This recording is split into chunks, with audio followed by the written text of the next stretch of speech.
a new altar to have a prayer fire. You don't need a new altar. I know you think you need to buy a new Bible. You don't need a new Bible. You just need to read the old one you have. I know something is telling you that what you need is a new iPhone. And if you only can get an iPhone, then you'll be able to plug your ears and listen to gospel music so you can pray while you are doing a prayer walk. You don't need anything that you already have. What you have is enough to start with.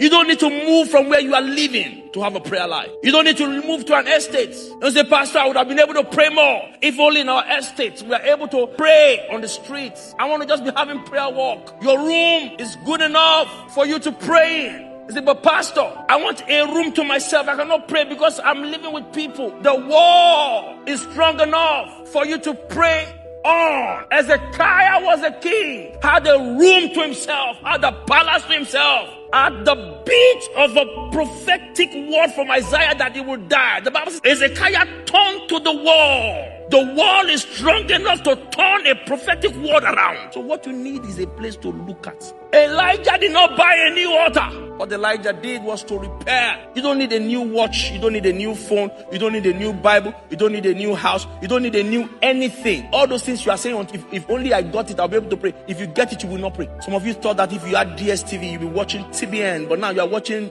Big Brother Naija. That's what you are watching with your DSTV. You are watching soccer. You don't need anything outside what you already have. What you have is a good place to start. I used to tell people all the time, I said the blessing is not what's left, but what is left. I tell you all the time, even if you lost a relationship, the blessing is not in what you lost, but what you have left. If you have your soul left, that's enough. Listen to me. Anything you have left is enough to start your life with. All Noah had was a pair of animals, each animal. And that was where he started with. And the world is populated again today with every kind of animal.